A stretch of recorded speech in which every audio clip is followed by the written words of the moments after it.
our future senator,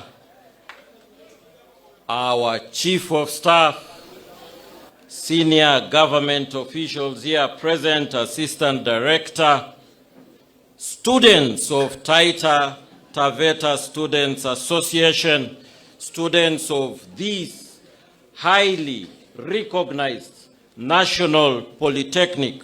Ladies and gentlemen, good evening. Comrades, power! Comrades, power! Comrades, power! Najua muda umeenda sana na mimi sitazungumza sana. Nitasema mambo mawili alafu nipeane hizi certificates ambazo nimepewa. Nipeane, I present them to the officials of the new association. So I'm only going to speak two things. And I want you to pay attention to me for the few minutes that I'll be speaking. Can I have peace and quiet kindly at the entrance of this amphitheater? First of all, I want to commend the association. You have done very well in terms of organizing this very successful event. Nasema asante sana kwa uongozi wenyu, David Msongori, pamoja na Liz Wakesho, your deputy president, and the rest of the officials. Tuwapigie makofi. Imekuwa ni siku ya kufana sana. And then secondly, I want to assure you that you have already qualified to enter into the leadership circle. I've listened to your speech, Liz. You are a young lady with a lot of confidence in yourself. That is the way to go. The way the assistant director described you, that you are a model young leader, it is actually factual, and I pray that others will follow suit. But I equally commend you, David. We have walked this journey together for the last nearly three and a half years. I've seen you grow in leadership, even to take over the association in the entire country. That is no mean feat. I've attended virtually international conferences with you. You've spoken very boldly concerning the young generation, particularly in 2024 when we had challenges. And you're on one side representing the young generation, I was on the other side representing the leadership of government, and we came to an agreement as to the common goal that we have for the wananchi of this great and beautiful country, Kenya. So I commend you. And I want to wish you success in terms of your endeavor. If your heart's desire is to lead Voi constituents, may it come to pass. May the grace of the Lord be upon you. Akushindanie, uingie kitu hicho, tuone vijana wakianza kutawala. But let me say this, and I say this with a lot of passion in my heart. We have carried out an analysis of the challenges that we are facing in the African continent, in Kenya in particular. I've heard David make reference to Singapore. Singapore is a small country. The geographical location is more or less the same as Mombasa and its environs. And yet its economy is 50 times the economy of this great country, Kenya, with the resource base that we have. There must be a problem that we began this journey with them about 60 years ago, and they have transformed their economy into a first world economy within one generation. Yani uone watoto tu wameanza kwa utoto wao mpaka wamefika kwa uzee wao. Within 35 years, they've been able to convert the economy into a developed economy. There must be a problem here in Africa. And mind you, Singapore does not even produce a single agricultural product. They do not even have water, H2O. They import their water from the countries that surround them. You can cross over Singapore from one part of the border to the next within a day. And yet they've been able to transform the economy within such a short period of time. Ladies and gentlemen, I put it to you, the problem is leadership. In Africa, the problem is leadership in Kenya, the problem is leadership here in Taita Taveta County. It is factual. And we must take this matter seriously. We've seen models come and display themselves here. Very well disciplined, very well skilled young ladies and young men. We have seen musicians come here and perform so beautifully. Wameimba mpaka nafsi zetu zikatosheka. That is a skill, a talent that God has given them, and they have sharpened it. They have taken time to sharpen it. But we care less when it comes to leadership. We assume that anybody can take up the mantle of leadership and take us from one level of development to another. It is not magic. We need people who are solid when it comes to leadership matters. People who are serious.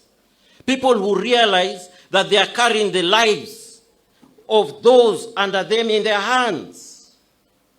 It is immoral as it is today that a young person can work hard, go through college, go through university, go through school, and at the end, after putting in a lot of effort and coming out with high qualifications, first class, upper second class, and the like, you resort to tamakin for 5, 10, 15 years until you give up with life.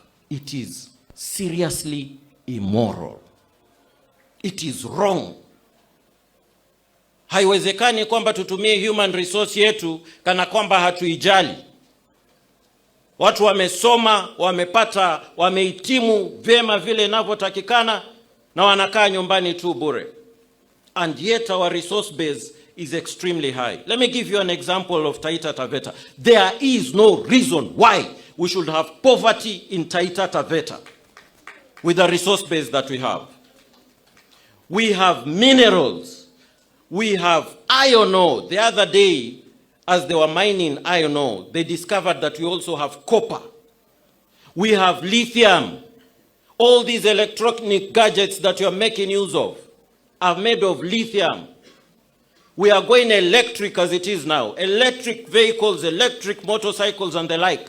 We know that electric cycles and electric vehicles are propelled by electric energy, and electric energy is stored in batteries, and batteries are made of cobalt and lithium is found in Taita Taveta County. Must we be poor? Mnanielewa? Must we be poor? Tuko na Savo East, tuko na Savo West. Juzi nilikuwa natoka Mombasa. I met over 100 vehicles carrying tourists making their way into our national parks. How come our young people are unemployed? Can't leadership be able to bring them together, marshal resources, and ensure that they also participate in the economy that obtains here on tourism? So the problem is leadership. And we must hold our leaders accountable. We must not assume that leadership is a resource we can take for granted. David, unataka kuwa kiongozi. It must not end with your first degree. Enda usome mambo ya leadership. Build your capacity. You are not yet, ujaiva vile inavyotakikana kulingana na hizo qualifications, but you can do so. And even if you are elected as an MP, you can build your capacity. I'm talking to people, to scholars, people who are well educated here. I have not taken for granted the position that I have held over the years as a district officer, as a district commissioner, as a county commissioner, as an administrator in office of the deputy president, and also as a PS. Hata mimi nimesoma. So far I have 4 degrees. I have a degree in political science and economics. That was the basic before I became an administrator. I have an MBA executive. I have an MBA strategic management. I have a master's of science in leadership and governance. and I'm pursuing my PhD, even as a PS. Because I'm taking my responsibility seriously. So wacha tusifanye mambo mediocre. Ati tunachagua tu viongozi kiholela holela. Maisha yetu yatabaki pale pale.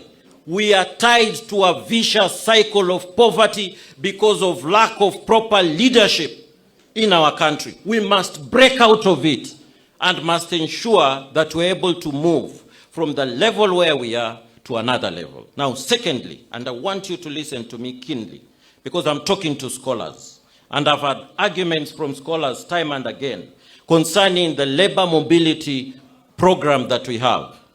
It is not futile. Ladies and gentlemen, they are models that we can emulate. The countries that you have cited, Singapore, South Korea, the Southeast Asian, tigers, they actually sent their young people abroad to acquire two things: know-how and savings. Get know-how as it obtains in the Western European countries. Ladies and gentlemen, the world is at your doorstep. Toka nje. Enda ujue mzungu anafanya kitu gani huko. Leta hiyo know-how back home, because the resource base is very high.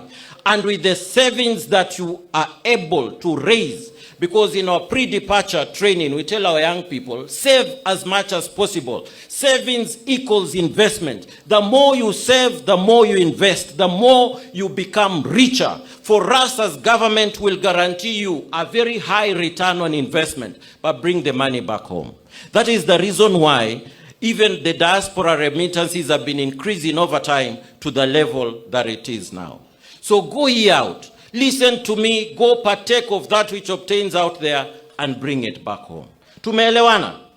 Mumenisikiza? This is the message I wanted to bring forth. Take it as it is. It is to your benefit. The difference between the one who succeeds and the one who doesn't is actually his ear or her ear.